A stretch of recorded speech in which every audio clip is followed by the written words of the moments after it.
Hello and welcome to Thought for the Day. It's great to be with you. I'd really like to try and encourage us today with a verse from the Bible that I've been finding particularly helpful recently.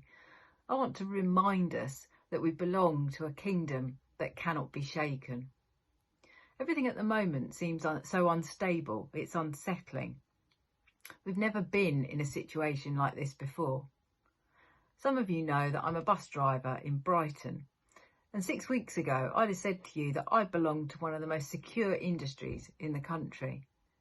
And yet now, like so many others, I've been furloughed and there's no certainty about the business that I will go back to. In fact, for many of us, we're facing the realisation that life and society may never be the same again. But as Christians, we need to try and look beyond our circumstances. The verse I'd like to think about today comes from Hebrews in the New Testament. It's more of a sermon than a letter, and we don't know for sure who wrote it. But what we do know is that it was written to a group of first century Christians, possibly in Rome, who were in danger of giving up on their faith because they were living under such difficult circumstances. These Christians were facing severe persecution. They were being assaulted, robbed and put in prison. But the writer of Hebrews is trying to encourage them that the way to live in these circumstances is not by looking to themselves, but by looking to Jesus.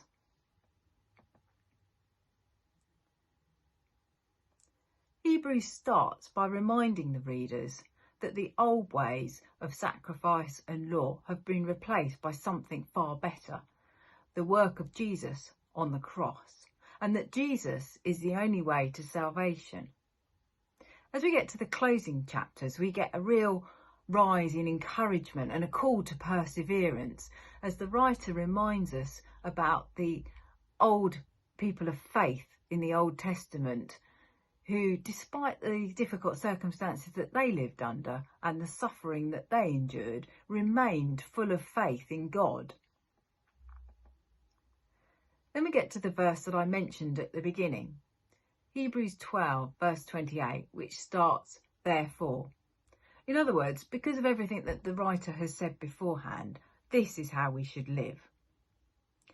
Therefore, since we are receiving a kingdom that cannot be shaken, let us be thankful and so worship God acceptably with reverence and awe. And what the writer to Hebrews is saying is that eventually this world will crumble. Only God's kingdom will last forever. But if we follow Jesus, we can be thankful that we belong to this unshakable kingdom. We need to put our hope not in things that ultimately will be destroyed, but in our life in Christ. So what does this mean for how we're to live today? It certainly doesn't mean that we're immune to all the suffering that's going on around us. Sometimes life situations are impossible to conquer. Sometimes circumstances are beyond our control.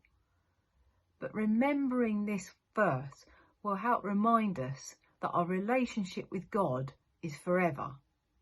It will help us focus on the eternal picture. We are able to look forward with certainty. Faith should make a difference to how we view life. What changes our view of the COVID-19 pandemic as Christians is our knowledge and our trust in the future. Living in Christ is the best that there is. He is faithful. He will never leave us, and our lives in him are unshakable. I find that keep repeating verses and God's promises to myself, preferably out loud, help them to really sink in and can lead to a real sense of peace. It helps develop what Matt described as a faith that is immune to circumstances. So I'd really like to encourage you to keep remembering that despite what we feel and what we see, we do indeed belong to a kingdom that cannot be shaken.